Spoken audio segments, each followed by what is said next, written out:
আমরা ক্লাসেও বহুবার বলছি, সেদিনও বলছি ফেলিওর টু থ্রাইভ থাকবে, বড় হতে পারবে না বাচ্চাটা। আর হচ্ছে রিকারেন্ট রেসপিরেটরি ট্র্যাক্ট ইনফেকশন হবে। এই যে যে যে কথাগুলো আমরা বললাম যে কমপ্লিকেশন, তারপর হচ্ছে ম্যানেজমেন্ট, এগুলো কিন্তু পিডি এর ক্ষেত্রেও সেম। আচ্ছা, কমপ্লিকেশনের মধ্যে recurrent respiratory tract infection, failure two thrive, congestive heart failure থাকতে পারে। আর হচ্ছে ইনফেক্টিভ এন্ডোকার্ডাইটিস, কারণ হচ্ছে অ্যাবনর্মাল কমিউনিকেশন। ইনফেক্টিভ এন্ডোকার্ডাইটিস দুই ক্ষেত্রে বেশি রিস্কি, মানে বেশি হতে পারে। ইনফেক্টিভ এন্ডোকার্ডাইটিস এর রিস্ক বাড়ে যখন there is an abnormal communication within the heart, অথবা there is an abnormal blood flow. এখানে তো communication abnormal, blood flow abnormal, সুতরাং এখানে ইনফেক্টিভ এন্ডোকার্ডাইটিস হতে পারে। আর যেটা হতে পারে আমরা বলছি যে কন্টিনিউয়াসলি যেহেতু পালমোনারি ভাস্কুলার বেডটা কন্টিনিউয়াসলি একটা হাই হাই ফ্লো অথবা বেশি পরিমাণে ব্লাড, একটা হাই ভলিউম অফ ব্লাড কে ম্যানেজ করতে হচ্ছে, যেহেতু ক্যাপিলারি গুলো একটা বেশি পরিমাণ ব্লাড লোডকে, ভাস্কুলার লোডকে ম্যানেজ করছে, দ্যাট ইজ হোয়াই সেখানে কিন্তু ক্লিনিক্যাল মিডিয়াটা গ্র্যাজুয়ালি হাইপারট্রফিড হয়ে যায়, এবং হাইপারট্রফিড হয়ে সেখানে ভাস্কুলার টোনটা বেড়ে যায় এবং লুমেনো ন্যারো হয়ে যায়, এবং সেখানে পালমোনারি হাইপারটেনশন ডেভেলপ করে। নরমালি পালমোনারি প্রেসার যত থাকার কথা তার চেয়ে যখন বেশি ডেভেলপ করে যায়, তখন দেখা যায় পালমোনারি ভাস্কুলার বেডের প্রেসার বেশি থাকলে জেনে রাখো যে পালমোনারি ট্রাঙ্কে, মানে পালমোনারি ভেইনের প্রেসার বেশি হবে। পালমোনারি ভেইনের প্রেসার যখন বেশি হবে, তখন আমাদের মাথায় রাখতে হবে যে পালমোনারি ভেইন যেখান থেকে উঠছে রাইট ভেন্ট্রিকেলেও কিন্তু প্রেসার বেড়ে যাবে। আর রাইট ভেন্ট্রিকেলের প্রেসার যখন বেড়ে যায়, যখন it exceeds right ventricular pressure exceeds left ventricular pressure, right ventricular প্রেসারটা যখন লেফট ভেন্ট্রিকুলার প্রেসারের থেকে বেশি হবে, তখন তো তোমরা জানো তখন blood right side of the heart থেকে লেফট সাইডে চলে যাবে। আর right side of the heart থেকে লেফট সাইডে, রাইট সাইড অফ দি হার্টে deoxygenated blood, left side of the হার্টে অক্সিজেনেটেড ব্লাড। তো ডিঅক্সিজেনেটেড ব্লাড দিয়ে যখন অক্সিজেনেটেড ব্লাডের সাথে মিশে যাবে, সাইনোসিস হবে। তাহলে দো VSD is a acyanotic heart disease, its complication may develop pulmonary hypertension, which is a cyanotic heart disease.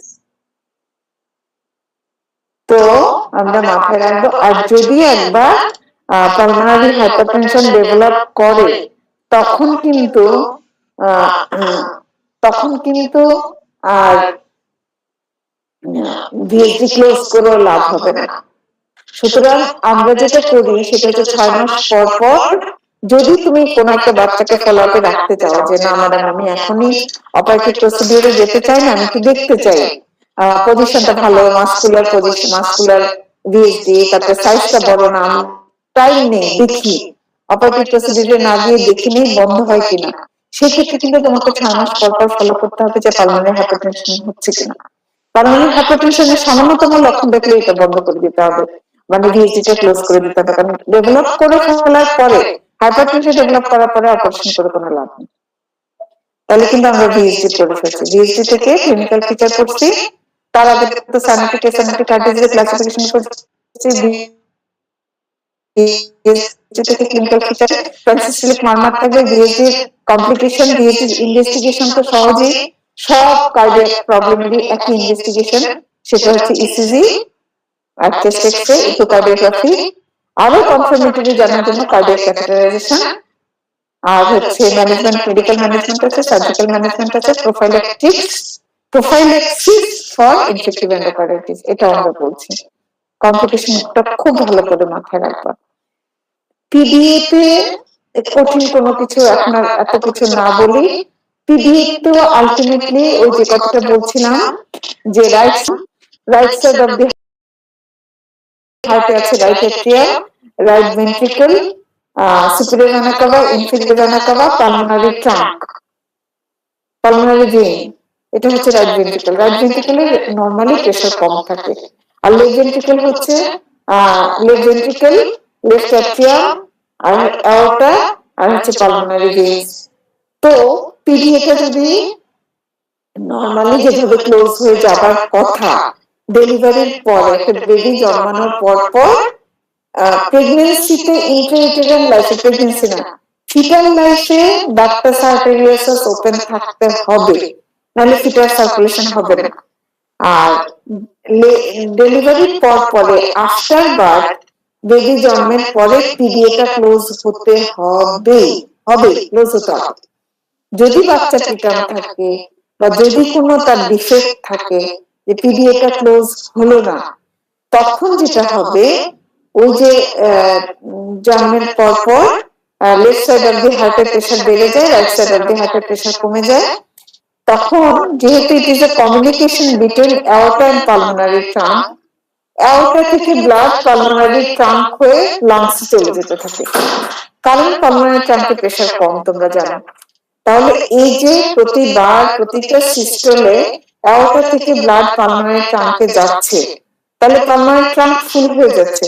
Pulmonary trunk ফুল হয়ে ব্লাড তো পালমোনারি ভাস্কুলার বেডে যাচ্ছে, এবং ব্যাক প্রেশার হয়ে ভেন্ট্রিকলও চলে আসতেছে, রাইট ভেন্ট্রিকল। রাইট ভেন্ট্রিকলের ভলিউম বেশি হয়ে গেলে right ventricular hypertrophy, right ventricular hypertrophy হয়ে একটা সময় কনজেস্টিভ হার্ট ফেলিয়ার। তাহলে এই যে মেকানিজমটা, যে পালমোনারি কনজেশন আর রাইট ভেন্ট্রিকুলার ওভারলোড, এগুলো কিন্তু ভিএসডির মতো। পালমোনারি কনজেশন হলে রিকারেন্ট রেসপিরেটরি ট্র্যাক্ট ইনফেকশন হবে, আর রাইট ভেন্ট্রিকুলার ওভারলোড হয়ে কনজেস্টিভ হার্ট ফেলিয়ার হবে। আর রিকারেন্ট রেসপিরেটরি ট্র্যাক্ট ইনফেকশন হলে তো বাচ্চা ফেলিয়ার প্রচার হবে, এই বাচ্চারও ইনফেক্টিভ এন্ডোকার্ডাইটিস হতে পারে, এই বাচ্চারও পালমোনারি হাইপারটেনশন ডেভেলপ করতে পারে। তাহলে দেখো, আমরা কিন্তু জেনে গেলাম কমপ্লিকেশনস অফ পিডিএ, আর ক্লিনিক্যাল ফিচার্সে ওই একই রকম, ফেলিয়ার প্রচার। তারপর হচ্ছে ওইখানে যেটা হয় সেটা হচ্ছে কন্টিনিউয়াস একটা মেশিনারি মারমার পাওয়া যায়, যে বাচ্চাটাকে যদি আমরা অস্কালটেট করি, এই যে মারমারটা যখন সিস্টল এবং ডায়াস্টল দুই ক্ষেত্রেই ঘর ঘর করে মারমার পাওয়া যায়। পালমোনারি এরিয়াতে ভালো শোনা যায়, নেকের দিকে রেডিয়েশন করে, আর যেহেতু অ্যাওর্টা ওই দিক থেকে পিছন দিকে ডিসেন্ডিং অ্যাওর্টা থাকে, সেজন্য ব্যাকেও অস্কালটেট করে পাওয়া যায়। কখনো আর কখনো ছোট বাচ্চাদের আমরা অবশ্য অতটা বুঝি না, দেখা যায় যে ওই যে তোমার pulsus pulsus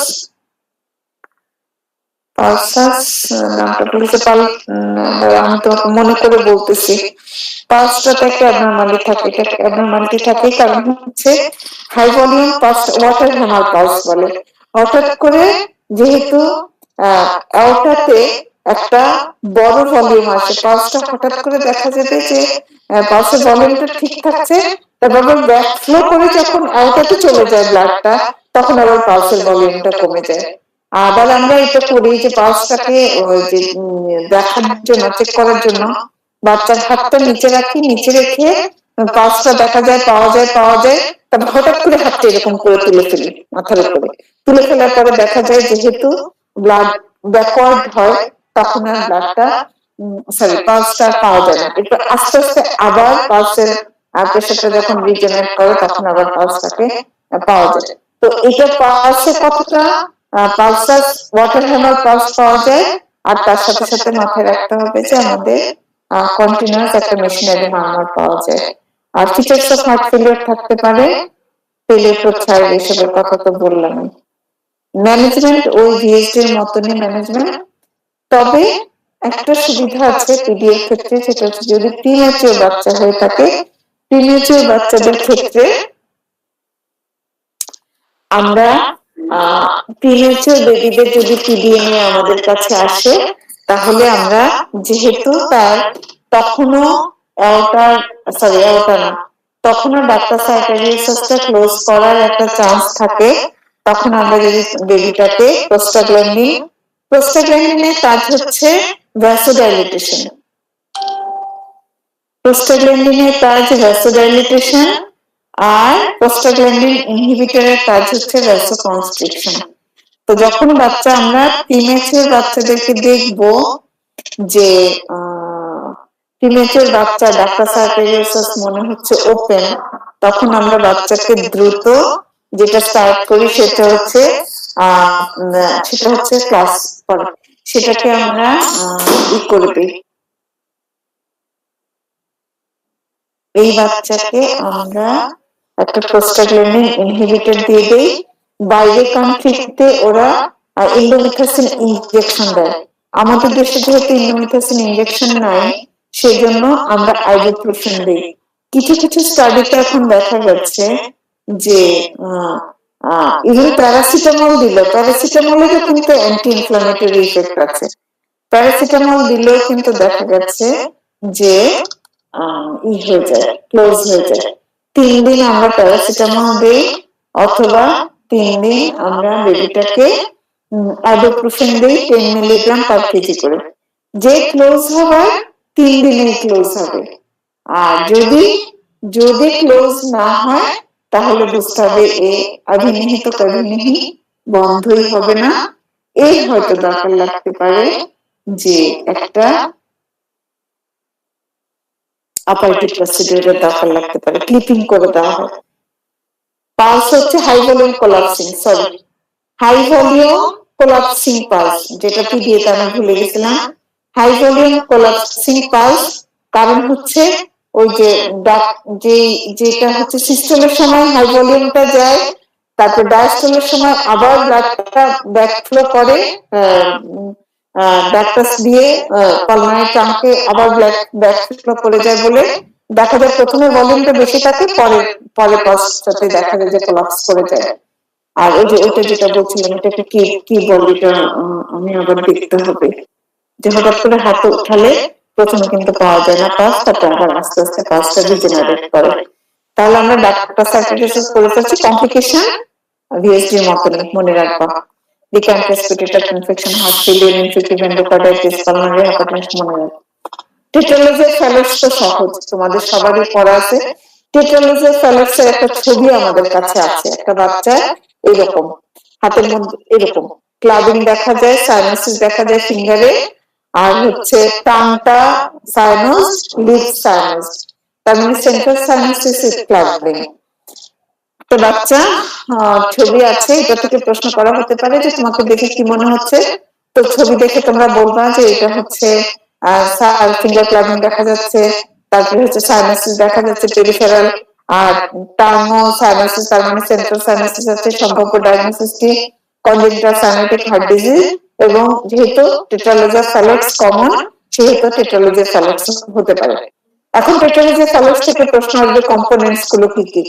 components of টেট্রালজি of ফ্যালক্স এর উপরে এমসিকিউ প্রশ্ন ও আসে। তাহলে কম্পোনেন্টস হচ্ছে pulmonary stenosis, right ventricular hypertrophy, ventricular septal defect, overriding of aorta মুখস্থ করে ফেলতে হবে। যে স্টুডেন্ট ভালো পারবে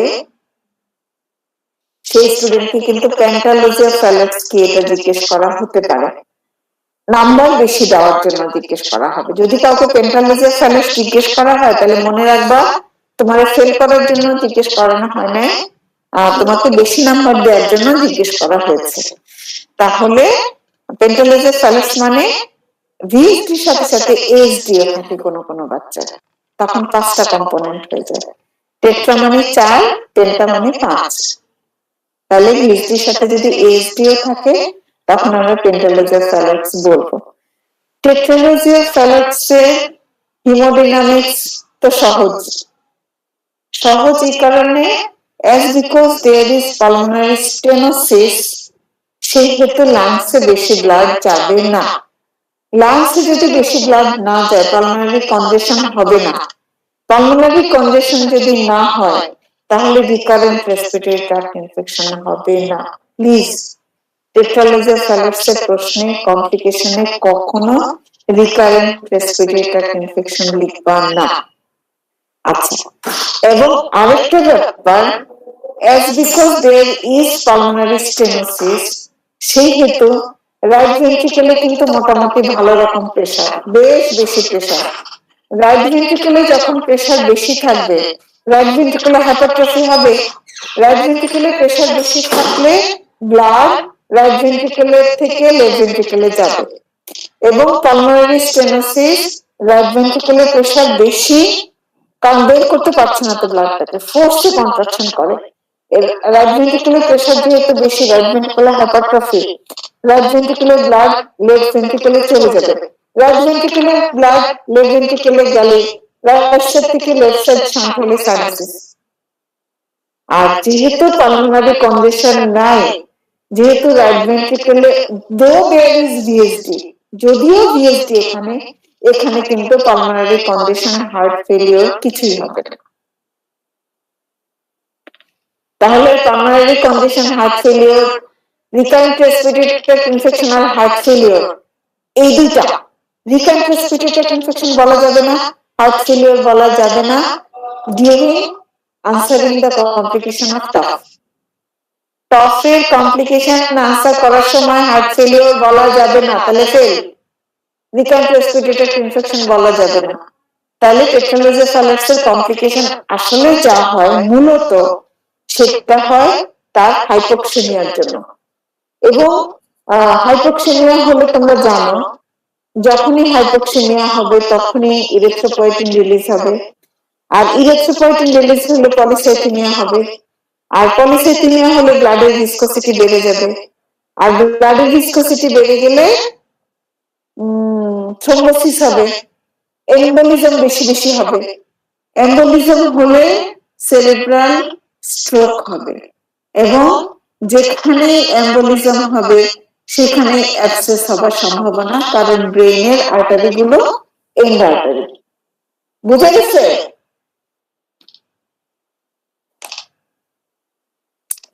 তাহলে আমরা কমপ্লিকেশন যদি বলা হয়, what are the complications of tetralogy of Fallot, আমরা মাথায় রাখবো। 1 মিনিট, একটু কথা বলুন।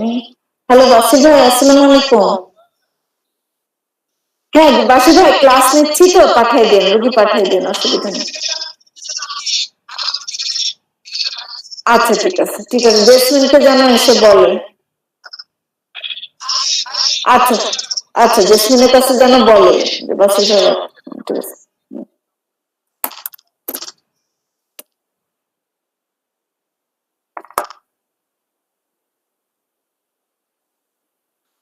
কমপ্লিকেশনস অফ টেট্রালোজিওফালাক্স খুব ভালো করে মাথায় রাখতে হবে। আমরা মনে রাখবো পলিসাইথেমিয়া, পলিসাইথেমিয়া হবে, তারপরে হবে যেহেতু ক্রনিক্যালি এই বাচ্চাটা একটা, প্রথমে মনে রাখি হাইপোক্সেমিয়া, এবং হাইপোক্সেমিয়া যেহেতু হচ্ছে তার কন্টিনিউয়াসলি একটা বাচ্চা হাইপোক্সেমিক, এবং বাচ্চার টিস্যু অর্গান সবকিছু হাইপোক্সেমিয়াতে সাফার করছে, এবং হাইপোক্সেমিয়াতে সাফার করার জন্য the baby will remain মানে ফেলিয়ার টু থ্রাইভ হবে, ঠিকঠাক মতো থ্রাইভ মানে বড় হওয়া, ফেলিয়ার টু থ্রাইভ কথাটার মানে হচ্ছে সে ঠিকঠাক বড় হতে পারবে না, বেবিটা ঠিক মতো বড় হবে না। তাহলে ফেলিয়ার টু থ্রাইভ থাকবে, এবং পলিসাইথেমিয়া হবে। পলিসাইথেমিয়ার জন্য ব্লাডের ভিসকোসিটি বেড়ে যাবে।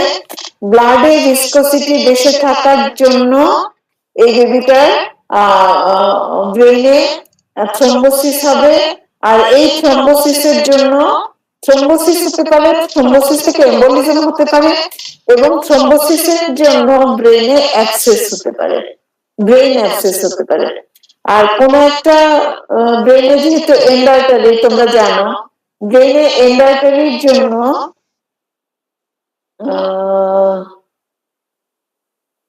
এন্ড আর্টারিটার জন্য যে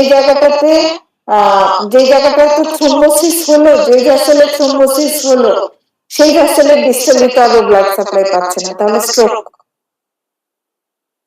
তাহলে স্ট্রোক লাইক ম্যানিফেস্টেশন আসবে। বড়দের যেরকম স্ট্রোক হয় ঠিক সেরকমই স্ট্রোক হতে পারে। আমরা মাথায় রাখি complications of tetralogy of Fallot, polycythaemia, hyperviscosity of the blood, এবং আরেকটা জিনিস তোমরা সবসময় মনে রাখবা, টেট্রালোজিওফালাক্স এর বাচ্চার যেহেতু অলরেডি ব্লাডে ভিসকোসিটি বেশি, এই বাচ্চাকে কোনো অবস্থাতে ডিহাইড্রেশন হতে দেওয়া যাবে না। ডিহাইড্রেশন হলে এক্সটেন্সিভ থ্রম্বোএম্বোলিজম, থ্রম্বোসিস হবে এবং অ্যাবসেস হবে। তাহলে পলিসাইথেমিয়া তারপরে হচ্ছে হাইপোক্সিমিয়ার জন্য failure to thrive, R polycythaemia, তারপরে হচ্ছে cerebral abscess, cerebral thrombosis, stroke like manifestation, cerebral abscess. এবং ওই যে কথাটা বলছিলাম যে এই বাচ্চাটারও কিন্তু endocardium, abnormal communication of blood এবং abnormal blood flow, abnormal communication within heart এবং abnormal blood flow থাকার কারণে এই বাচ্চাটার ইনফেক্টিভ এন্ডোকার্ডাইটিস হতে পারে। এবং আরেকটা কমপ্লিকেশন হয়, সেটা হচ্ছে as because there is এই যে হাইপোক্সিমিয়া, ব্লাডে যে আরবিসি গুলোতে যেহেতু এডিকুয়েট অক্সিজেন থাকছে না এবং এত বেশি পরিমাণে আরবিসি তৈরি হচ্ছে যে আয়রন তুমি পুরোপুরি দিলেও দেখা যায় যে রিলেটিভলি এই আরবিসি গুলোর মেইন কর্পাসকুলার হিমোগ্লোবিন কনসেন্ট্রেশন কম থাকে। Though there is huge RBC count, but the RBCs are suffering from less hemoglobin content. এবং হিমোগ্লোবিন কন্টেন্ট কম থাকার কারণে এই আরবিসি গুলোর লাইফ স্প্যান কম। আরবিসি সংখ্যা বেশি কিন্তু রিলেটিভলি বাচ্চাটার এনিমিয়া থাকে, আরবিসিতে হিমোগ্লোবিন কনসেন্ট্রেশন কম থাকে। এই আরবিসি গুলো টুকটুক করে ভেঙে যেতে থাকে, 120 দিন বাঁচে না। এই জন্য এই আরবিসি গুলোর ব্রেকডাউন অনেক বেশি আরবিসি ব্রেকডাউন হলে ব্লাডে ইউরিক অ্যাসিড বেড়ে যাবে এবং এই বাচ্চাটা গাউট নিয়ে আসতে পারে। সব কমপ্লিকেশনের উপরে যে কমপ্লিকেশনটা সেটা হচ্ছে হাইপারসাইনোটিক স্প্রে।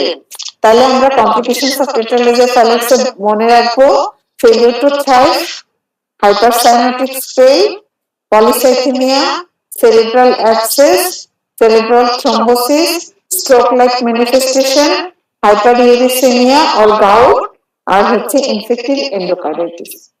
বাস, এবার কম্পোনেন্ট তো জেনেই ফেলছি, ক্লিনিক্যাল ফিচারও জানি আমরা যে সেন্ট্রাল সাইনাসিস থাকবে, ফেলিউর টু থ্রাইভ থাকবে, ক্লাবিং উইথ সাইনাসিস থাকবে, আর থাকবে হচ্ছে তোমার ট্রিকোডিয়ান যদি অসকালটেট করি, ট্রিকোডিয়ানে দেখা যাবে there is a transsystolic murmur in the pulmonary area. R as because there is right ventricular hypertrophy, you can get up left parasternal lift, এবং হাইপোডিনামিক চেস্ট হওয়ার কারণে অনেক সময় দেখা যায় যে রাইট ভেন্ট্রিকুলার হাইপারট্রফি হওয়ার কারণে অনেক সময় এপিগ্যাস্ট্রিক পালসেশনও পেতে পারো তুমি। ট্রিকোডিয়ান এক্সামিনেশন করলে আমরা পাবো, লেফট প্যারাস্টার্নাল লিফট পাবো, তারপর হচ্ছে এপিগ্যাস্ট্রিক পালসেশন পেতে পারি, আর পাবো হচ্ছে একটা মার্মার পাওয়া যাবে, সেটা হচ্ছে ejection systemic murmur on second intercostal space, মানে পালমোনারি এরিয়াতে, লেফট সেকেন্ড ইন্টারকস্টাল স্পেস বা পালমোনারি এরিয়াতে একটা এরকম একটা ইজেকশন সিস্টেমিক মার্মার, জাস্ট ইজেকশনের সময় এটা পাওয়া যাবে, কারণ ন্যারো পালমোনারি ভালভ দিয়ে ব্লাডটা বের হচ্ছে এজন্য। তো আমরা ক্লিনিক্যাল ফিচার করে ফেললাম, কমপ্লিকেশন করে ফেললাম, ম্যানেজমেন্ট, টেট্রালেজিয়া থ্যালাক্সের ম্যানেজমেন্ট মূলত সার্জিক্যাল ম্যানেজমেন্টে লাগে। সার্জিক্যালি কখনো কখনো বাচ্চা যদি ছোট থাকে তাহলে সবকিছু কারেকশন না করে জাস্ট পালমোনারি টার্গেট থাকে, সার্জিক্যাল কারেকশনের প্যালিয়েটিভই হোক বা কারেক্টিভই হোক, যেটাই থাকুক না কেন, যেটাই করা হোক না কেন, টার্গেট থাকে হচ্ছে লাংসে ব্লাড সাপ্লাই বাড়ানো। সুতরাং দেখা যায় যে অনেক সময় রাইট সার্কুলেরিয়ান আর্টারির সাথে পালমোনারি ট্রাঙ্কের একটা কমিউনিকেশন করে দেওয়া হয়, আর্টিফিশিয়াল কমিউনিকেশন। সো রাইট সার্কুলেরিয়ান আর্টারি থেকে লাংসে ব্লাড সাপ্লাই যায়, ব্লাড সাপ্লাই গেলে পরে ওই ব্লাডটা অক্সিজেনেটেড হয়ে লেফট ভেন্ট্রিকলে আসে এবং সিস্টেমে যায়। তাহলে আমরা এটাকে ব্লেলোপ্রাসিক শান্ট বলা হয়। আর হচ্ছে কারেক্টিভ সার্জারি আছে, সবকিছু পালমোনারি স্টেনোসিসটাকে রিলিজ করে দেওয়া, ভিএসডিটাকে ক্লোজ করে দেওয়া, এগুলো একটু বড় বাচ্চা হলে করা হয়। আর আর যেটা ম্যানেজমেন্ট তোমাকে জানতে হবে সেটা হচ্ছে সাপোর্টিভ, যেই যে বাচ্চাটা যে এনিমিক হয়ে যাচ্ছে বারবার, রিলেটিভ এনিমিয়া যেহেতু থাকে, হ্যাঁ থাকুক, ক্লাস শেষ না করে না, রিলেটিভ এনিমিয়া যেহেতু থাকে সেই হেতু এই বাচ্চাটাকে আমরা আয়রন সাপ্লিমেন্টেশন দিব, ফলিক অ্যাসিড দিব। আর ম্যানেজমেন্ট অফ হাইপারসোনিক স্পেল রুটিনে আসে, ভাইভাতেও জিজ্ঞেস করা হয়। টেকনোলজি স্যালাডস থেকে কম্পোনেন্টের উপরে প্রশ্ন আসবে, প্রবলেম আকারে এসিকিউ, প্রশ্ন আসবে কমপ্লিকেশনস অফ টফ, আর প্রশ্ন আসবে management of hypersonic spell. Hypersonic স্পেলের ম্যানেজমেন্ট তোমরা জানো যে নি চেস্ট পজিশন হবে, আমরা তাকে নি চেস্ট পজিশন করে দিব, মোটামুটি 100% অক্সিজেন দিব। যদিও অক্সিজেন দেই তো লাংসে তো ব্লাড যায় না, তবুও যতটুকু যায় ততটুকু যেন অক্সিজেনেটেড ব্লাড থাকে, সেই জন্য আমরা বাচ্চাটাকে 100% অক্সিজেন সাপ্লিমেন্টেশন দিব। এবং প্রথম কথা হচ্ছে বাচ্চাটাকে শান্ত করার চেষ্টা করব, দ্রুত একটা আইভি ক্যানুলা করবো, অস্থিরতা দেখানো যাবে না। বাচ্চা যত অস্থির হবে তত কিন্তু সাইনোটিক স্পেল বাড়বে। আর তোমরা জানো যে সাইনোটিক স্পেলের কারণ হচ্ছে পালমোনারি ভালভের নিচের দিকে ছোট্ট একটা মাস্কুলার ইনফান্ডিবুলাম থাকে। তো ইনফান্ডিবুলামটা যেহেতু মাস্কুলার, মাঝে মধ্যে কনস্ট্রিক্টেড হয়ে যায়, সেই ইনফান্ডিবুলার স্পাজম হয়। ওই স্পাজমের কারণে পালমোনারি ট্রাঙ্কে ব্লাড একদম যায় না, খুবই সামান্য যায় বা একদম যায় না, তখন দেখা যায় লাংসে ব্লাড সাপ্লাই পায় না, বাচ্চা সাইনাস হয়ে যায় এবং সাইনোটিক স্পেল ডেভেলপ করে, প্রচন্ড রকম শ্বাসকষ্ট এবং প্রচন্ড রকম সাইনাস, একেবারে বাচ্চা কুচকুচে কালো হয়ে যায়, এরকম আমরা দেখছি। তো এই বাচ্চার ক্ষেত্রে প্রথম কথা হচ্ছে বাচ্চাকে অক্সিজেন দাও, যতটুকু ব্লাড লাংসে যাচ্ছে সেটা যেন অক্সিজেনেটেড হয়, এবং বাচ্চাটাকে দ্রুত কামিং করার চেষ্টা করো, অস্থিরতা করা যাবে না, এনভায়রনমেন্টটা কামিং করা থাকবে, তাড়াতাড়ি ক্যানুলা করে, ক্যানুলা করতে নিলে বাচ্চা আরো হাইপারসোনিক হয়ে যায়, কারণ আরো চিৎকার করতে থাকে। তো দ্রুত একজন এক্সপার্ট নার্স বা এক্সপার্ট ডাক্তার ক্যানুলা করে দ্রুত অক্সিজেন দিতে হবে, তার সাথে সাথে দ্রুত মরফিন দিতে হবে। মরফিন দিলে বাচ্চা যখন কামিং হয়ে যায় তখন গ্র্যাজুয়ালি দেখা যায় যে কমে আসে। আর সম্ভব হলে, যদিও করা যায় না, আমি আজ পর্যন্ত কোনো হাইপারসোনিক স্পেলের বাচ্চাকে নি চেস্ট পজিশন করতে পারিনি, কারণ যে শ্বাসকষ্ট একটু বেশি থাকে বাচ্চা অস্থির হয়ে যায়। তো নি চেস্ট পজিশনে করে ফেলতে হবে। নি চেস্ট পজিশনে করলে ভ্যানাসিটানটাও কম হবে, পেরিফেরাল রেজিস্ট্যান্স বেড়ে যাবে, মোট কথা রাইট টু লেফট শান্টটা কম হবে, এবং ভ্যানাসিটান কম হওয়ার ফলে ডিঅক্সিজেনেটেড ব্লাডের সাথে অক্সিজেনেটেড ব্লাডের মিক্সিংটাও কম হবে। আর as because it is a hypoxaemic, severely hypoxaemic condition, সেখানে অ্যানারোবিক গ্লাইকোলাইসিস হবে, এবং অ্যানারোবিক গ্লাইকোলাইসিস হলে মেটাবলিক অ্যাসিডোসিস হবে। মেটাবলিক অ্যাসিডোসিস তো কারেকশন করতে হবে, সেজন্য আমরা সোডিয়াম বাইকার্বনেট দিব। এবং অ্যাজ বিকজ এই ক্ষেত্রে অনেক সময় দেখা যায় ডিহাইড্রেশনের কারণে হাইপারসোনিক স্পেল হতে পারে, সেজন্য আমরা তাকে নরমাল স্যালাইন ইনফিউশন দিব। এবং হাইপারসোনিক স্পেলের জন্য দায়ী যে ইনফান্ডিবুলার স্পাজম, সেটাকে রিলিজ করার জন্য আমরা বাচ্চাকে প্রোপ্রানোল আইভি দেওয়ার কথা। স্ট্যান্ডার্ড হচ্ছে বাইরে কান্ট্রিতে প্রোপ্রানোল আইভি দেওয়া হয়, আমাদের দেশে আইভি প্রোপ্রানোল পায় না, আমরা ট্যাবলেট গুঁড়া করে এনজিটিএল দিয়ে দিই, তো ভ্যাসোডাইলেটেশন হয়। তাহলে হাইপারসোনিক স্পেলের ম্যানেজমেন্ট এক নম্বর হচ্ছে calm and quiet environment, oxygen inhalation 100% oxygen inhalation 3 to 5 liter per minute, আর হচ্ছে আইভি চ্যানেল ওপেন করা, দ্রুত আইভি মরফিন দেওয়া, নি চেস্ট পজিশন করা, সোডিয়াম বাইকার্বনেট দেওয়া, নরমাল স্যালাইন ইনফিউশন দেওয়া, এবং তার সাথে সাথে আইভি প্রোপ্রানোল দেওয়া। আইভি প্রোপ্রানোল দিলে যেটা হবে যে ওই ইনফান্ডিবুলার স্পাজমটা আর থাকবে না। তাহলে আমরা কিন্তু টেট্রালোজার স্যালাডস করে ফেলছি। টেট্রালোজার স্যালাডসের থেকে প্রশ্ন কি কি আসবে সেটা বলে ফেলছি। ক্লিনিক্যাল ফিচার আসতে পারে যে কম্পোনেন্ট গুলো কি কি আসতে পারে, কমপ্লিকেশনস অফ ভিএস টফ, আর আসতে পারে ম্যানেজমেন্ট অফ হাইপারসোনিক স্পেল। আর for prevention of hypersonic spell আমরা তাকে 1 milligram per kg per day করে প্রোপ্রানোল দেই এবং এখানে ফিনাইলেফ্রিন দিতে পারি। ফিনাইলেফ্রিনও ভ্যাসোডাইলেটর হিসেবে কাজ করে।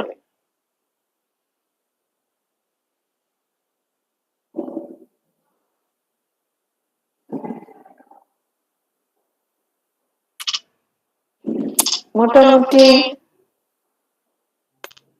এগুলো পড়লে হবে। হার্ট ফেলিওর প্রশ্ন আসে, হার্ট ফেলিওর থেকে যে প্রশ্নটা আসে সেটা হচ্ছে what are the causes of, MCQ প্রশ্ন আসতে পারে, causes of heart failure in children. Causes of heart failure in children একেবারে আমরা ক্লাসে সুন্দর করে পড়াইছি, congenital heart disease commonest cause, আর হচ্ছে কিছু অ্যাকোয়ার্ড কজ আছে। অ্যাকোয়ার্ড কজের মধ্যে সাধারণত কনজেনিটাল হার্ট ডিজিজের মধ্যে ওই যে দুইটা তো অলরেডি তোমরা পড়ে ফেলছো, ভিএইচডি পিডিএ, তারপর ট্রান্সপোজিশন অফ ব্লাড ভেসেলস, তারপরে হচ্ছে VHD transposition of blood vessels, coarctation of অ্যাorta, এগুলো হচ্ছে হার্ট ফেলিওরের কারণ।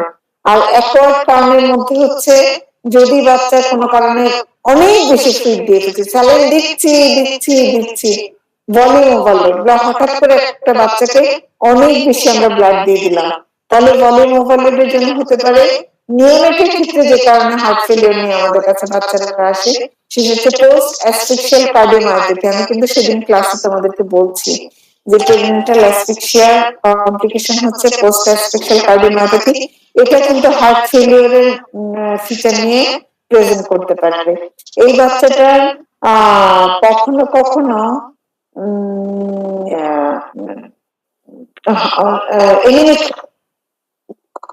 কনজেনিটাল হার্ট ডিজিজ হচ্ছে একটা কমপ্লিকেশন, সরি কজ বললাম, আর অ্যাকর্ড কজের মধ্যে পোস্ট অ্যাসফিক্সিয়াল কার্ডিওমায়োপ্যাথি বললাম। আর হচ্ছে এনিমিক হার্ট ফেলিওর, তোমরা জানো এনিমিক হার্ট ফেলিওর হতে পারে, ভলিউম ওভারলোড হতে পারে, যে আমরা অনেক বেশি ভলিউম দিয়ে ফেলছি। বাচ্চা যদি সেপ্টিসিমিয়া হয় সেখান থেকে হতে পারে। কখনো কখনো দেখা যায় যে ড্রাই ডেলিভারি, ওয়েট ডেলিভারি থেকে হতে পারে। আরেকটা কারণ, এগুলো কিন্তু non cardiac cause of cardiac failure. Cardiac cause of cardiac failure মধ্যে কার্ডিওমায়োপ্যাথি কমন, আর হচ্ছে ভাইরাল মায়োকার্ডাইটিস। মায়োকার্ডাইটিস কিন্তু অনেক হতে পারে, আবার valvular heart disease, multiple valvular heart disease হলেও কিন্তু হার্ট ফেলিওর হতে পারে। তাহলে কজেস অফ হার্ট ফেলিওর গুলো মুখস্থ রাখতে হবে। Cardinal features of 4 cardinal features of heart failure, tachycardia, tachypnoea, cardiomegaly, hepatomegaly, এগুলো কিন্তু থাকবে। তাহলে ট্যাকিকার্ডিয়া, ট্যাকিপনিয়া, কার্ডিওমেগালি, হেপাটোমেগালি হচ্ছে cardinal features of heart failure. আর কখনো কখনো একটু বড় বাচ্চা যাদের, সেই বাচ্চা, সাধারণত বাচ্চাদেরকে আমরা ইডিমা পাই না। দুইটা জিনিস ছোট বাচ্চাদের ক্ষেত্রে পাওয়া যায় না, 10 বছরের আগে সাধারণত আমরা পাই না। সেটা হচ্ছে রেইজড রেগুলার ভেনাস প্রেসার পাই না, কারণ নাকটা ছোট বাচ্চা পাওয়া যায় না। আরেকটা হচ্ছে আমরা বাচ্চাদের ক্ষেত্রে ইডিমা পাই না, পেরিফেরাল ইডিমা যেটা পাওয়ার কথা সেটা বাচ্চাদের ক্ষেত্রে কিন্তু থাকে না। তাহলে আমরা মাথায় রাখবো হার্ট ফেলিওরের 4 কার্ডিনাল ফিচার্স। আর কখনো কখনো occasionally we can get raised regular venous pressure, আর হচ্ছে রেইজড রেগুলার ভেনাস প্রেসারটা পাওয়া যায় না, আর হচ্ছে ডিপেন্ডেন্ট ইডিমা পাওয়া যায় না। কিন্তু অন্যান্য tachycardia, tachypnoea, cardiomegaly, tender hepatomegaly, এগুলো মনে রাখবা। ট্যাকিকার্ডিয়া, ট্যাকিপনিয়া, টেন্ডার হেপাটোমেগালি বলতেই হবে। Tachycardia, tachypnoea, cardiomegaly, tender hepatomegaly must, এই 4টা বলতেই হবে। আর বাচ্চাদের ক্ষেত্রে কখন অস্কালটেট করলে কখন তেমন কিছু পাওয়া যায় না, তার যদি ভিএইচডি থাকে তার সাথে ভিএইচডি ফিচার পাওয়া, পিডিএ থাকে পিডিএর ফিচার পাওয়া। মোটামুটি যেটা পাওয়া যায় সেটা হলো গ্যালাপ্রিডম, ঘোড়া খুরের মতো 3 নম্বর একটা হার্ট সাউন্ড কখনো পাওয়া যায়, আমরা কিন্তু পাই। আর লাংসে অস্কালটেট করলে নিউমোনিয়া পাওয়া যেতে পারে। তাহলে আমরা ক্লিনিক্যাল ফিচার্স অফ হার্ট ফেলিওরটা পড়ে ফেললাম, কজেস অফ হার্ট ফেলিওর পড়ে ফেললাম। ম্যানেজমেন্ট তোমরা বড়দের ম্যানেজমেন্টের মতন, প্রপার পজিশনে রাখা, বাচ্চাদের জন্য আবার কার্ডিয়াক চেয়ার পাওয়া যায়, কার্ডিয়াক চেয়ারে রাখা। তারপরে হচ্ছে diuretics, proper position, oxygen inhalation, calm and quiet রাখা, এবং ডায়াবেটিক্স দেওয়া। প্রথমে হার্ট ফেলিওর ফিচার আসলে আমরা প্রথমে যেটা করি তাকে একটা ডায়াবেটিক্স দিই। এবং দেখা গেছে 50% অফ হার্ট ফেলিয়ারের patient responded response well with diuretics only. Diuretics দেওয়ার পরেও যদি দেখা যায় যে ট্যাকিকার্ডিয়া ট্যাকিপনিয়া কমছে না, তখন কিন্তু আমরা এই বাচ্চাটাকে ডিগক্সিন স্টার্ট করব। ডিগক্সিন স্টার্ট করার আগে আমরা ইলেক্ট্রোলাইট একটু চেক করে দেখে ফেলবো, কারণ হাইপোক্যালেমিয়া মে অ্যাগ্রাভেট ডিগক্সিন টক্সিসিটি। তাহলে আমরা পারলে ডিগক্সিন শুরু করার আগে একটা ইসিজিও করে ফেলবো, কারণ কারণ digoxin is the commonest drug which causes arrhythmia. তাহলে আমরা বেসলাইন একটা ইসিজি করে ফেলবো। আর বাচ্চাটাকে আরেকটা জিনিস, সেটা হচ্ছে ইলেকট্রোলাইটের কথা বললাম, একটা ইসিজি করে ফেলবো যে বেসলাইন অ্যারিথমিয়াটা কেমন। আমরা এই বাচ্চাটাকে হার্ট ফেলিয়ারের জন্য ডেকুবিটাস দিব, প্রপার পজিশন, অক্সিজেন ইনহেলেশন দিব, salt and fluid restricted diet দিব, ডায়ালিটিক্স দিব। রেসপন্স না করলে ডিগক্সিন স্টার্ট করব। ডিগক্সিন আমরা কিভাবে ক্যালকুলেট করি এটা মুখস্থ রাখবা। আর ডিগক্সিন টক্সিসিটি হলে কি হতে পারে এটা মুখস্থ করে ফেলবা। মোটামুটি হার্ট ফেলিয়ারের এটাই কজ কি, কার্ডিনাল ফিচার কি, ম্যানেজমেন্ট কি, এটুকু মুখস্থ করে ফেললেই হবে। আচ্ছা, তোমাদের পরে কি ইসমাইলের ক্লাস? আমাকে একটু বলো তো, একজন একটু বলো কয়টা থেকে ইসমাইলের ক্লাস? 11টা। আচ্ছা, আমরা আরেকটা জিনিস একটু পড়ে ফেলে একটুখানি মাথার মধ্যে রাখি, সেটা হচ্ছে আমার পড়ানোর কথা ছিল নার্ভাস সিস্টেম।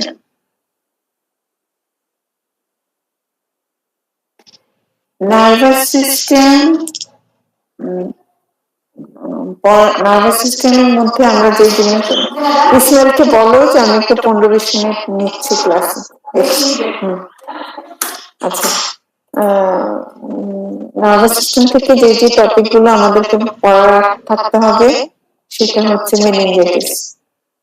মেনিনজাইটিস আসে না, মেনিনজাইটিস কোন পরীক্ষায় কোথাও না কোথাও either organisms responsible for meningitis আসবে, অথবা features CSF features of pyogenic meningitis আসবে, অথবা following at the signs of meningeal irritation এটা আসবে।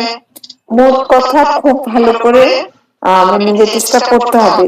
মেনিনজাইটিসের এমসিকিউ আসতে পারে, মেনিনজাইটিসের রিটেন প্রশ্ন তো অহরহ আসতেছে। এসিকিউ যে এরকম আসে, একটা বাচ্চা 2 দিনের জ্বর আর কনভালশন নিয়ে আসছে, বাট আমি রাইট ডাউন 3 ডিফারেন্সিয়াল ডায়াগনোসিস এবং how will you proceed to manage, কি কি করবা তুমি, এটা আসতে পারে। আর মেনিনজাইটিস থেকে মেনিনজাইটিসের প্রবলেম আকারে প্রশ্ন আসতে পারে, মেনিনজাইটিসের অর্গানিজম রেসপন্সিবল আসতে পারে, সাইন্স অফ মেনিনজিয়াল ইরিটেশনটা আসতে পারে। What are the complications of meningitis, immediate late ভাগ করে সুন্দর করে লিখবা। কমপ্লিকেশনস অফ মেনিনজাইটিস আসতে পারে। আর যদি এসিকিউ প্রশ্ন আসে তাহলে তো ফুল ম্যানেজমেন্টই তোমাকে দিতে হবে, পুরোটাই। আচ্ছা, তাহলে এখন আমরা মেনিনজাইটিসের মধ্যে থেকে যেটা পড়বো, না মেনিনজাইটিসটা পড়লাম। আর নার্ভাস সিস্টেম থেকে তোমাদেরকে যেটা পড়তে হবে সেটা হচ্ছে ফেব্রাইল কনভালশন আর এপিলেপসি। Febrile convulsion, epilepsy. আর আর যেটা পড়বো আমরা সেটা হচ্ছে acute flaccid paralysis. Nervous system থেকে meningitis, acute flaccid paralysis, febrile convulsion, আর হচ্ছে febrile convulsion, epilepsy. Meningitis, acute flaccid paralysis, febrile convulsion, epilepsy. মোটামুটি নার্ভাস সিস্টেম থেকে এগুলাই গুরুত্বপূর্ণ। মেনিনজাইটিসের অর্গানিজম রেসপন্সিবল কোন, এই যে কি অর্গানিজম হবে এটা আমি আর বলবো না, এখন তো বলার টাইম নেই। Organism responsible for meningitis according to age মনে রাখতে হবে। ক্লিনিক্যাল ফিচার্স অফ অর্গানিজমের মধ্যে অবশ্যই ইকোলাই, ক্লেবসিয়েলা, লিস্টেরিয়া মনোসাইটোজেন বলতে হবে। আর এজটাও তখন মাথায় রেখে বলতে হবে কোন এজে কোনটা। আর clinical features of meningitis signs of meningeal ইরিটেশনটা বলবা, তারপরে হচ্ছে গ্লাসগো কোমা স্কেল অনুযায়ী কি কি চেঞ্জ আসতে পারে সেটা বলতে হবে। আর হচ্ছে আরেকটা জিনিস আমরা করি, সেটা হচ্ছে বাচ্চাটার ফুল নিউরোলজিক্যাল এক্সামিনেশনটা কিন্তু আমাদের মাথায় রাখতে হবে যে সে কেমন কি হচ্ছে। আর ফিচার্স, ক্লিনিক্যাল ফিচারের মধ্যে হিস্ট্রিতে তো পেশেন্ট বলবে যে recurrent convulsion, repeated convulsion for last 2 days হোক, 1 day হোক বা 3 days হোক, রিকারেন্ট কনভালশন এবং high grade fever, recurrent convulsion and high grade fever, এটা হচ্ছে মেনিনজাইটিসের সাথে মেনিনজাইটিসের ফিচার। কিন্তু একটা বাচ্চা যদি তোমার কাছে আসে 1.5 বছর 2 বছরে, একটা শর্ট লাস্টিং ফিভার তার সাথে কনভালশন ওয়ান্স, তখন কিন্তু খবরদার প্রথম ডায়াগনোসিসে মেনিনজাইটিস বলবো না, প্রথমে বলবো ফেব্রাইল কনভালশন। তারপরে যদি এক্সটার্নাল বা আমি বা আমরা এক্সামিনার যদি জিজ্ঞেস করেন যে এই বাচ্চাটার বিডি কি হতে পারে, প্রথমে ফেব্রাইল কনভালশন বলবো, ছোট্ট জ্বর একবার কনভালশন, ফেব্রাইল কনভালশন।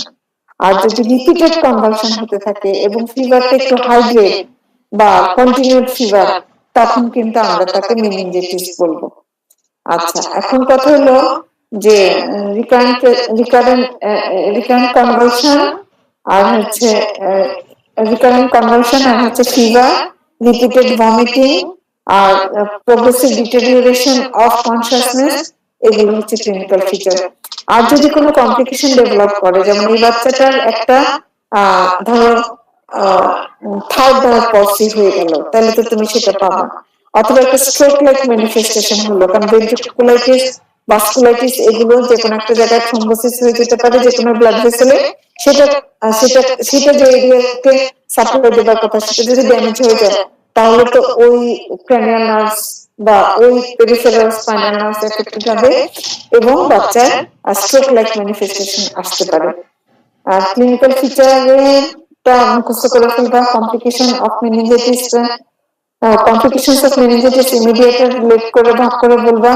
কমপ্লিকেশন মোটামুটি বোঝা যায়, কারণ হচ্ছে সিএলএস ইনফেকশন যেহেতু, তাহলে কিন্তু তার ক্র্যানিয়াল নার্ভ পলসি হতে পারে, যে কোনো একটা ক্র্যানিয়াল নার্ভ পলসি হতে পারে। আর হতে পারে এই বাচ্চাটার syndrome of inappropriate ADH, brain infection হলে সিনড্রোম অফ ইনঅ্যাপ্রোপ্রিয়েট এডিএইচ হতে পারে, সেপ্টিসিমিয়া হতে পারে। সিনড্রোম অফ ইনঅ্যাপ্রোপ্রিয়েট এডিএইচ মানে অনেক বেশি এডিএইচ সিক্রেশন হওয়া, অনেক বেশি এডিএইচ সিক্রেশন হওয়া মানে বাচ্চার ইউরিন তৈরি হবে না, আর ইউরিন তৈরি না হলে বডিতে ফ্লুইড ওভারলোড হবে, তাহলে বাচ্চাটার ইউরিন কমে যাবে, অ্যানিউরিয়া অথবা অলিগুরিয়া, অনেক কন্ট্রারি বডিতে অনেক ফ্লুইড জমে যাবে। সেটার জন্য তোমার দেখা যাবে যে বাচ্চার ডাইলিউশনাল হাইপো ইলেকট্রোলাইটেমিয়া, সোডিয়াম পটাশিয়াম দুইটাই কমে যাবে, কারণ ব্লাডটা ডাইলিউটেড হয়ে গেছে। ডাইলিউশনাল হাইপো ইলেকট্রোলাইটেমিয়া। আর ইমিডিয়েট কমপ্লিকেশনের মধ্যে আরেকটা হতে পারে as because there is vascular injury, endothelial injury, thrombosis হতে পারে, স্ট্রোক লাইক হতে পারে, বলছি অ্যাবসেসও হয়ে যেতে পারে মাথার ভিতরে। আরেকটা হতে পারে ভেন্ট্রিকুলাইটিস, সিএসএফ টা ইনফেক্টেড, সিএসএফ পাথর ধরে অর্গানিজম ভেন্ট্রিকুলের ভিতরে ঢুকে ভেন্ট্রিকুলাইটিস হতে পারে। এবং অদ্ভুত ব্যাপার হচ্ছে ব্রেনে সব জায়গায় অ্যান্টিবায়োটিক দিলে ব্রেনে সব জায়গায় ইনফেকশন যত দ্রুত কন্ট্রোল হয়, ভেন্ট্রিকুলাইটিস হলে কিন্তু তত দ্রুত হয় না। অনেক সময় বাচ্চাদেরকে ব্রেন ক্র্যানিওটমি করে অথবা ফন্টানেলি যদি খোলা থাকে, ফন্টানেলের ভেতর দিয়ে বড় একটা সিরিঞ্জ ঢুকায় দিয়ে করা হয়, অ্যান্টিবায়োটিক দিয়ে দেওয়া হয়, ইন্ট্রাভেন্ট্রিকুলার অ্যাডমিনিস্ট্রেশন অফ অ্যান্টিবায়োটিক। কমপ্লিকেশনের মধ্যে complication of immediate complication of meningitis is cranial nerve palsy, stroke like manifestation, তারপরে হচ্ছে syndrome of inappropriate ADH, তারপরে হচ্ছে ventriculitis, তারপরে হলো ventriculitis আর হলো ventriculitis আর হলো immediate hydrocephalus। ইমিডিয়েট হাইড্রোকেফালাসটা কেন হচ্ছে? একটা হাইড্রোকেফালাস হবে লেট হাইড্রোকেফালাস, আরেকটা হাইড্রোকেফালাস হচ্ছে ইমিডিয়েট কারণ হচ্ছে এই যে থিক ফিব্রিনাস এক্সুডেটের জন্য সিএসএফ টা যেহেতু থিক এবং ইনফ্লামেটরি এক্সুডেট তৈরি হওয়ার কারণে অ্যারাকনয়েড গ্রানুলেশন গুলো বন্ধ হয়ে যাবে, আর অ্যারাকনয়েড গ্রানুলেশন বন্ধ হয়ে গেলে সিএসএফ অ্যাবজর্পশন হবে না, এদিকে সিক্রেশন বেড়ে যাবে, সেই হেতু হাইড্রোকেফালাস ডেভেলপ করবে। আর লেট কমপ্লিকেশনের মধ্যে মাইক্রোকেফালি হতে পারে, কনভালশন হতে পারে, বাচ্চাটার এপিলেপসি থাকতে পারে, এই বাচ্চাটার হিয়ারিং ডিফিকাল্টি হতে পারে, ভিজুয়াল ডিফিকাল্টি হতে পারে, এবং ওএসসি তো ছোট থাকবে এটা বললামই, যে কোনো ক্র্যানিয়াল নার্ভ পলসি বা স্ট্রোক লাইক ম্যানিফেস্টেশন হতে পারে। মেন্টালি রিটার্ডেড থাকতে পারে বাচ্চা, সেরিব্রাল পলসি ডেভেলপ করতে পারে। তাহলে কমপ্লিকেশনস অফ মেনিনজাইটিসের সাপোর্টিভ ইনভেস্টিগেশনে সিএসএফ অবশ্যই বলবা। সিএসএফ এ আমরা কি কি দেখি, সিএসএফ এর একটা ডাটা আমাদের কাছে আছে। সিএসএফ এর ডাটাটাতে আমরা কি কি দেখি, প্রথমে ফিজিক্যাল ক্যারেক্টারিস্টিক দেখি, তারপর গ্রাম স্টেনিং দেখি, তারপরে হচ্ছে আমরা সাইটোলজি দেখি, তারপর গ্রাম স্টেনিং দেখি, তারপরে বায়োকেমিস্ট্রি দেখি। বায়োকেমিস্ট্রিতে দেখি যে গ্লুকোজ এবং প্রোটিন কেমন আছে, তারপরে হচ্ছে দেখি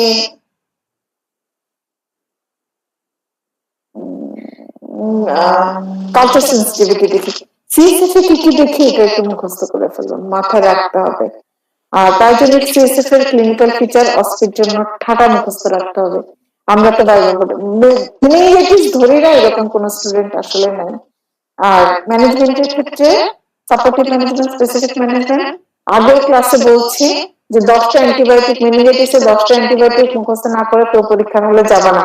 সেফট্রিয়াক্সন, সেফোটেক্সিন, সেফটাজিডিন,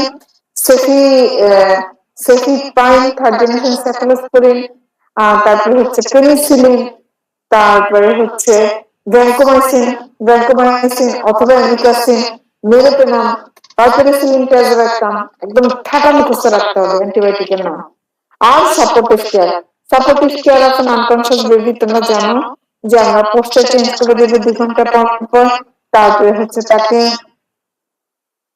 পোস্টার চেঞ্জ করে দেওয়া, তারপর হচ্ছে care of the eye, care of mouth, পিটি, বাউল, ব্লাডার কেয়ার করা, স্কিনের কেয়ার করা, তারপর হচ্ছে বাচ্চাকে অ্যান্টিকনভালসেন্ট দেওয়া, বাচ্চাটাকে স্টেরয়েড দেওয়া for first 72 hours so that inflammatory mediator গুলো কম রিলিজ হয়, জ্বর থাকলে অ্যান্টিবায়োটিক দেওয়া, খিচুনি থাকলে অ্যান্টিকনভালসেন্ট দেওয়া। একেবারে খুব সুন্দর করে লিখতে হবে, এবং এটা এসিকিউ প্রশ্নতে যেরকম আসে ঠিক একই ভাবে অস্পিতেও কিন্তু আসে, যে how will you manage a case of pyogenic meningitis, খুব সুন্দর করে বলে ফেললাম। এখন তো আমি পাইজেনিক মেনিনজাইটিসের মোটামুটি মানে মেনিনজাইটিসের মোটামুটি পড়ানো হচ্ছে। আরেকটা জিনিস যেটা মাথায় রাখতে হবে, খুব ভালো করে পড়া থাকতে হবে, সেটা হচ্ছে ফেব্রাইল কনভালশন। ফেব্রাইল কনভালশনটা টিপিক্যাল ফেব্রাইল কনভালশনের ক্রাইটেরিয়া গুলো কি কি, এটিপিক্যাল ফেব্রাইল কনভালশনের ক্রাইটেরিয়া গুলো কি কি। এখন যে আমরা ফেব্রাইল কনভালশন বলি, ফেব্রাইল কনভালশন প্লাস বলি, স্ট্যাটাস ফেব্রাইল কনভালশন বলি, আর হচ্ছে complex febrile, simple febrile seizure, complex febrile seizure, তারপরে হচ্ছে ফেব্রাইল সিজার প্লাস, আর বলি ফেব্রাইল স্ট্যাটাস এপিলেপটিকাস। কোনটা কি কি বই থেকে দেখে মুখস্থ করবা। কমপ্লেক্স ফেব্রাইল সিজারের ক্রাইটেরিয়া গুলো কি কি, সেন্ট্রাল ফেব্রাইল সিজারের ক্রাইটেরিয়া গুলো কি কি, খুবই ভালো করে মুখস্থ করে ফেলতে হবে। এবং কিভাবে ম্যানেজ করবা, আমরা যে 0.5 মিলিগ্রাম পার কেজি করে প্যারাক্টাল ডাইজিপাম দেব, এই জিনিসগুলো একটু মুখস্থ করে ফেলতে হবে। এপিলেপসি ক্লাসিফিকেশনটা জানতে চাইবে, এপিলেপসি মানে কি জানতে চাইবে, এপিলেপসি মানে কি, কনভালশন মানে কি, আর হচ্ছে এপিলেপসি, কনভালশন, আর হলো সিজার। সিজার মানে কি, এপিলেপসি মানে কি, কনভালশন মানে কি, সুন্দর করে মুখস্থ করে ফেলবা। কনভালশন এর ক্লাসিফিকেশন, এপিলেপসি ক্লাসিফিকেশনটা এবং লেটেস্ট ক্লাসিফিকেশন যেটা 2017 বা 18 সালে international league against epilepsy ILAE নেটে পাওয়া যায়। আমি তোমাদেরকে ক্লাসে খুব সম্ভবত পড়াইছি। লেটেস্ট ক্লাসিফিকেশনটা একটু মুখস্থ করে ফেলবা, কারণ মাঝে মধ্যে আমাদের কাছে পেডিয়াট্রিক নিউরোলজিস্ট এক্সটার্নালে চলে আসেন, উনি কিন্তু যদি নিউরোলজিস্ট কেউ আসছে তাহলে কিন্তু লেটেস্ট ক্লাসিফিকেশন অফ এপিলেপসি মুখস্থ থাকতে হবে। অ্যান্টি এপিলেপটিক ড্রাগগুলো মুখস্থ রাখতে হবে। কি কি ইনভেস্টিগেশন করি আমরা, কিন্তু সরি সরি কি বলতে চাইলাম আমি ভুলে গেছি। এপিলেপসির ক্লাসিফিকেশন, এপিলেপসির নিউয়ার ড্রাগ, এপিলেপসির কনভেনশনাল ড্রাগ গুলো মুখস্থ রাখতে হবে। অ্যাকিউট ফ্যাসিড প্যারালাইসিস মানে কি এটা জানতে চাইবে, কি বুঝো, কত বয়সে হয়, 15 বছরের নিচে, তারপর হচ্ছে ফ্ল্যাসিডিটি হয়, not rigid not spastic and it is not present from birth, এবং ডিডি গুলা গুলেনবার্গ সিনড্রোম, তারপরে হচ্ছে পলিমাইলাইটিস, আর হচ্ছে ট্রান্সভার্স মাইলাইটিস। প্রত্যেকটা এই প্রবলেম আকারে আসতে পারে, এসিকিউতে প্রবলেম আকারে আসতে পারে, এবং প্রবলেম আকারে আসলে পরে ডিডি চাইবে হয়তো যে এরকম একটা বাচ্চা 4 বছরের, unable to move the right limb অথবা both lower limb, what is your diagnosis. তাহলে তিনটাই লিখবা যে তিনটাই ডায়াগনোসিস লিখতে হবে। একটা হচ্ছে যেটা বললাম পলিমাইলাইটিস, ট্রান্সভার্স মাইলাইটিস, আর হচ্ছে গুলেনবার্গ সিনড্রোম। এবং ডিফারেন্সিয়েটিং পয়েন্ট, প্রত্যেকটা ডিফারেন্সিয়েটিং পয়েন্ট বইয়ে খুব সুন্দর করে লেখা আছে, আমরা ক্লাসে পড়েছি। কোথায় কোন ধরনের প্যারালাইসিস হবে, এবং কোনটাতে সিএসএফ ফাইন্ডিংস কোনটাতে কিরকম থাকবে, বা ইএমজি ফাইন্ডিংস কোনটাতে কিরকম থাকবে, এটা কিন্তু মুখস্থ রাখতে হবে। আচ্ছা, আর হলো অ্যাকিউট ফ্যাসিড প্যারালাইসিসের মধ্যে ম্যানেজমেন্ট, গুলেনবার্গ সিনড্রোমের ম্যানেজমেন্ট আসতে পারে। অ্যাডাল্ট মেডিসিনে যেরকম আছে যে অ্যান্টিডি সরি পেন্টার ইমিউনোগ্লোবুলিন দেওয়া যেতে পারে, স্টেরয়েড দেওয়া যেতে পারে, মিথাইলপ্রেডনিসোলন বা প্রেডনিসোলন স্টেরয়েড দেওয়া যেতে পারে, এবং সাপোর্টিভ কেয়ার, ফিজিওথেরাপি, এগুলো বলতে হবে। আর অ্যাকিউট ফ্যাসিড প্যারালাইসিসের ম্যানেজমেন্টের মধ্যে যেটা মনে রাখা খুবই গুরুত্বপূর্ণ সেটা হচ্ছে নোটিফিকেশন। যে কোনো অ্যাকিউট ফ্যাসিড প্যারালাইসিসের বাচ্চা যদি আমাদের কাছে আসে, আমরা কিন্তু এই বাচ্চার নোটিফিকেশন করবেই, এবং এটা এই যেহেতু পোলিও ইরাডিকেশন আমরা করতে চাচ্ছি, কোনো কেস আবার পোলিও ধরা পড়লো কিনা সেই জন্য রেগুলার নোটিফিকেশন এবং স্টুল কালচার করা হয়। আমাদের ন্যাশনাল পোলিও ল্যাবরেটরি আছে এনপিএল নামে, সেখানে সবগুলো টেস্ট করা হয়। তাহলে অ্যাকিউট ফ্যাসিড প্যারালাইসিসটা খুব ভালো করে মুখস্থ রাখতে হবে, মেনিনজাইটিস মুখস্থ রাখতে হবে, এপিলেপসি মুখস্থ রাখতে হবে। নার্ভাস সিস্টেম হলে এরপরে দেখা যাক পরীক্ষা যদি তোমাদের আসে, পরীক্ষার কাছাকাছি সময় আসলে ইনশাল্লাহ আমরা আবার আরেকটি রিভিশন ক্লাস নিব, আল্লাহ বাঁচায় রাখলে। আল্লাহ যদি আমাদের সবাইকে সুস্থ রাখে। আমার অনেক সমস্যা, আমার আব্বা আম্মা খুব অসুস্থ, আমার আব্বা আম্মার জন্য তোমরা দোয়া করবে, দুজনই সমানে অসুস্থ, তোমরা একটু দোয়া করবা। এরপরে আমরা একদিন যদি এরকম পরীক্ষার কাছাকাছি ঘনায় আসলে আমরা 2-1 দিন একদম সুন্দর করে ভালো করে আরেকটু রিভিশন দিয়ে ফেলবো পুরো বই, ঠিক আছে? আজকে আর পড়াবো না, আজকে আর পড়াবো না। তোমাদের সামনাসামনি থাকলে আসলে ব্লগ পোস্টিং এ আমরা যেমন একটা একটা ব্যাচ করে সুন্দর করে পড়াতে পারি স্টুডেন্টদেরকে, যেটা পড়া মানে দ্বিপাক্ষিক বায়োলেটারাল ক্লাস নিতে পারলে ভালো লাগে। এরকম আমি না একটা প্রশ্ন আনসার না তোমাদেরকে প্রশ্নগুলো নিয়ে আলোচনা করতে পারছি না কিছু।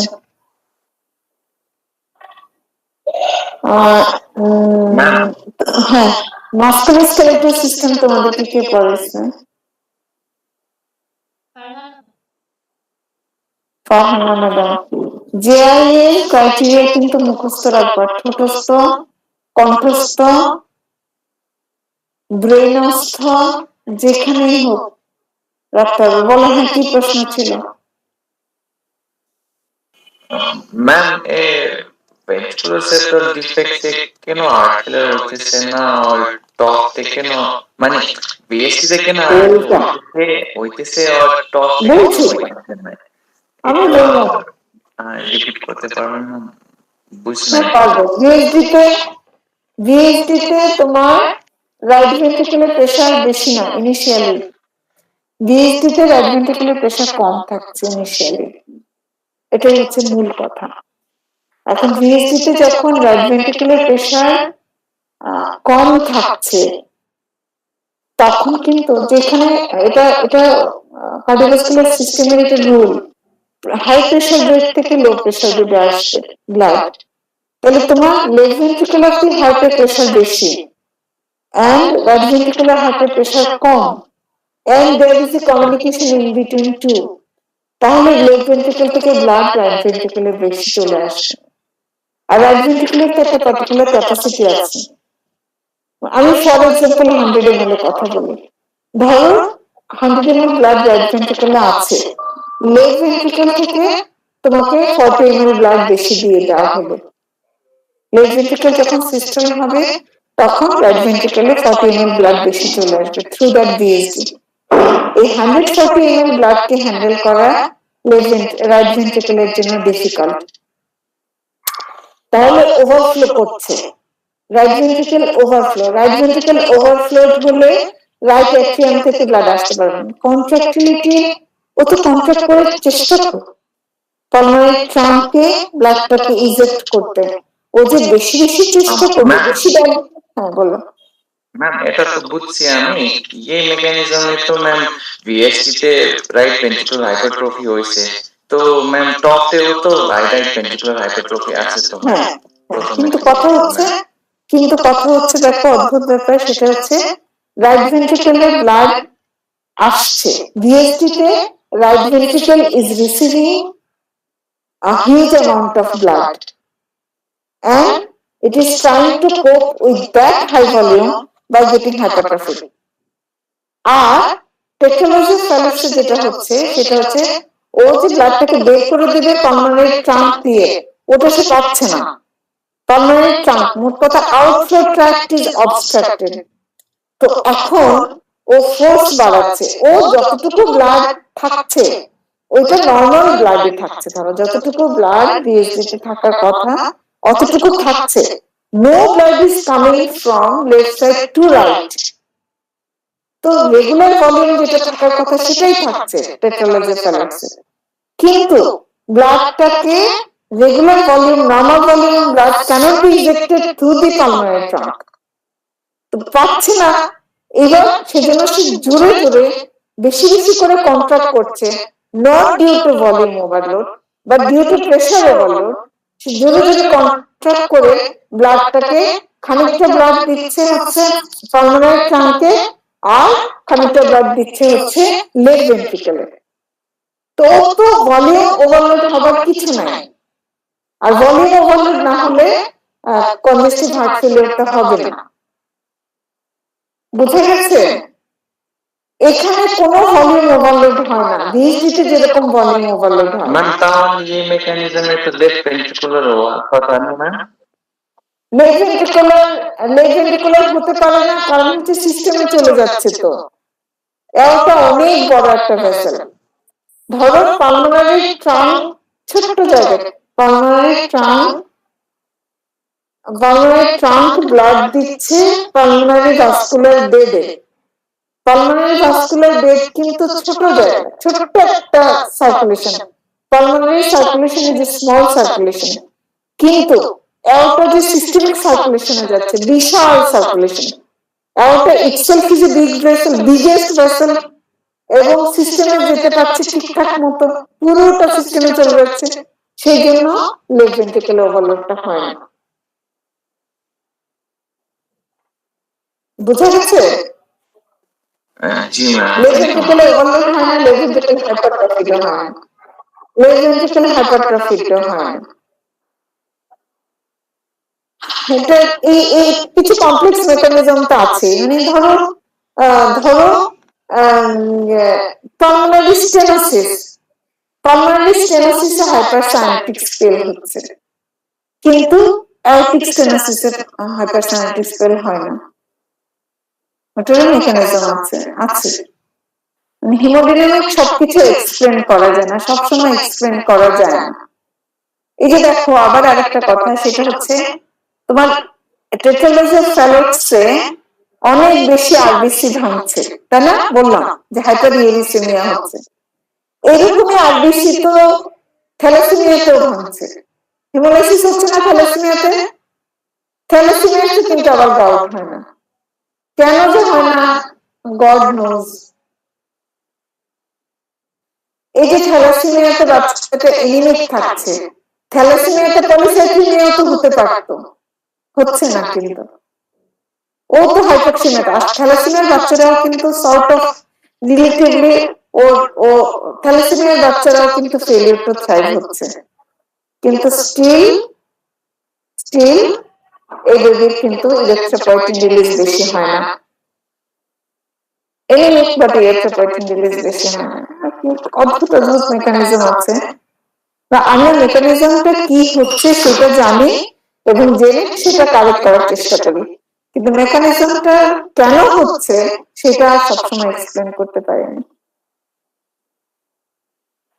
আবার দেখো, পেট্রোলজিক ফ্যালাক্সে পলিসাইথেমিয়া হচ্ছে, সেরেব্রাল স্ট্রোক, থ্রম্বোসিস হচ্ছে, এরকম তো যে অন্যান্য হাইপোক্সিমিয়া বা অন্যান্য সাইনোটিক হার্ট ডিজিজও হতে পারতো, অন্যগুলোতে কিন্তু হয় না। টেট্রালজিক ফ্যালাক্সে হাইপোক্সিমিয়া হচ্ছে, টিজিএ তেও হাইপোক্সিমিয়া হচ্ছে, কিন্তু টিজিএ তে আবার পলিসাইথেমিয়া হয় না। খুবই অদ্ভুত অদ্ভুত ব্যাপার, কেন হয় না সেটা আমাকে জিজ্ঞেস করলে আমি পারবো না, হয়তো আরো যারা স্পেশালিস্ট আছেন, রিসার্চার আছেন, তারা জানবেন। তো বেস্ট অফ লাক, আরেকদিন ইনশাল্লাহ যদি বেঁচে থাকি, ভালো থাকি, সুস্থ থাকি, আবার রিভিশন ক্লাসে দেখা হবে। আর পড়ো, ভালো করে পড়ো। এবং আরেকটা কথা বলি, সেটা হচ্ছে প্রবলেম আকারে প্রশ্নগুলো পড়ার চেষ্টা করো। যে আমরা কিন্তু এখন কিন্তু বেশি প্রশ্ন, রিটেনের প্রশ্ন, এখন মেডিকেল এডুকেশন অন্যরকম হয়ে গেছে, বলছে যে নলেজ বেসড প্রশ্ন না, প্রবলেম বেসড প্রশ্ন দিবেন। আমি তো আর প্রশ্ন করবো না বাইরে বোর্ডে, তো আমি তোমাদেরকে হেল্প করারই চেষ্টা করবো, তোমরা যেভাবে পারো সেভাবেই, কিন্তু প্রশ্ন তো চলে আসবে, এক্সটার্নাল জিজ্ঞেস করবে বা কোনো না কোনো ভাবে প্রবলেম আকারে চলে আসবে। সুতরাং প্রবলেম আকারে, একেবারে থিওরি না পড়ে, এই যে কোনো একটা ডিজিজ প্রবলেম আকারে যদি তোমাদেরকে জিজ্ঞেস করা হয়, তখন কিভাবে আনসার করবো এটা মাথায় রেখো। তো ঠিক আছে, আজকে আর না, আমাদের জন্য দোয়া করো। আমানিল্লাহ, বাই। আসসালামু আলাইকুম। ওয়ালাইকুম আসসালাম ওয়া রাহমাতুল্লাহি ওয়া বারাকাতুহু।